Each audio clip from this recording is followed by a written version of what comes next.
Helicopters evacuating Americans from Kabul as the Taliban is closing in. Rings any bells?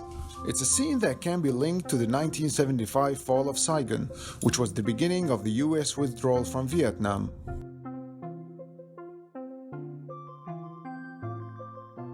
Taliban members have gained a reputation during the years they ruled for being brutal militants enforcing their version of Islamic justice, until they were overthrown by the US-led forces in 2001. But now, they're winning again, and they will probably keep doing so for some time. Aside from the most obvious reason, which is the US forces' withdrawal from Afghanistan, here are 5 main reasons why Taliban is winning. First, drugs and money. Taliban's budget was estimated to be $1.6 billion in the years 2019-2020. Where do you think that comes from? Afghanistan is considered the biggest producer of opium in the world, supplying 90% of the opium demand worldwide. The morphine alkaloid found in opium is used to extract one of the most addictive powders in the world. Not coffee, we're talking heroin.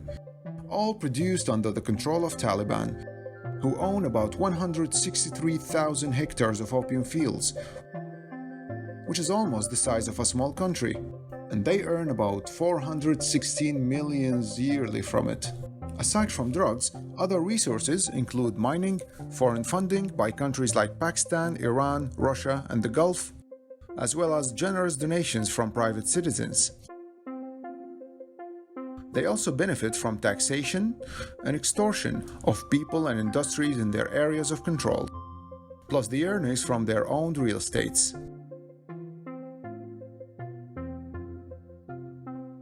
Number 2. Pakistani Support. Pakistan has been accused of using Taliban to back its foreign policy interests in the country. Well, it started after the Soviets and the Americans left Afghanistan in 1989. Pakistanis felt like the right thing to do back then was to support Taliban. And because they really hated their ex, aka India, this came to be viewed by Pakistan as a useful way to stop the Indian influence. Because having a strong Afghani government that could be friends with India and the West wasn't something that they wanted to be happening next door. Types of support included sheltering the Taliban leadership in 2001, direct military support and training, turning a blind eye on smuggling of goods from and to Afghanistan so Taliban can benefit from it as a main source of income. Former US President Donald Trump has publicly accused Pakistan of doing such things, and more than once. Pakistan has also sheltered the same organizations that try every single day to kill our people.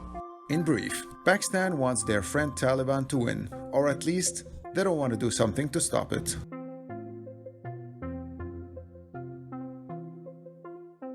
Number 3. Corruption. Another old reason that has been eating up the country for many years and played a major role helping Taliban to gain control quickly. Basically, all the previous and the current Afghani governments were corrupt to the core. Corrupt governments means no infrastructure projects. This means a backward country, which is easier for Taliban to control. One of the worst examples of that corruption was in what's called ghost soldiers and police, who existed merely on the payrolls of Afghan defense and interior ministers.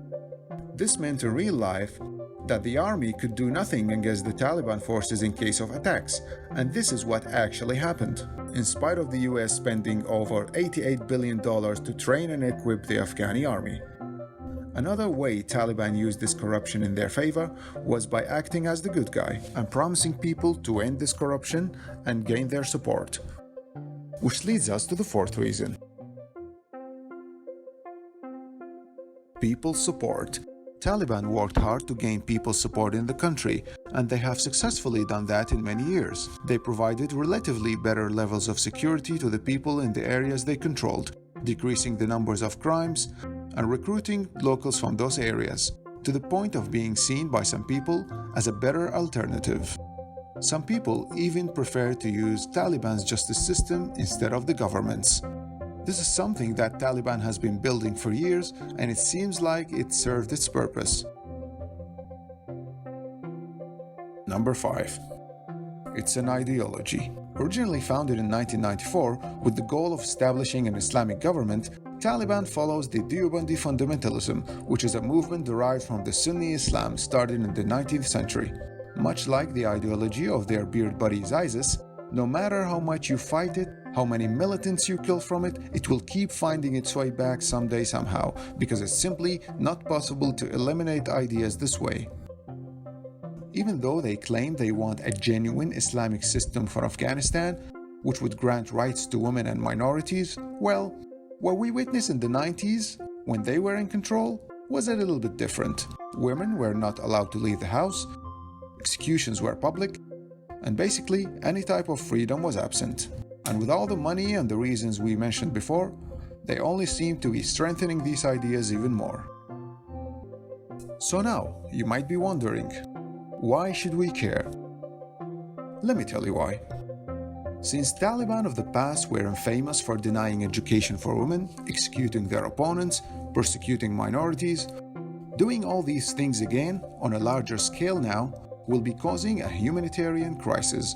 Thousands of Afghanis had no choice but to flee the country and seek refuge elsewhere, which will create a problem that the Western countries specifically will have to deal with. But there's even a scarier part of the story: the terrorist paradise. Following the events of September 11, Taliban refused to hand over bin Laden, who was an international fugitive.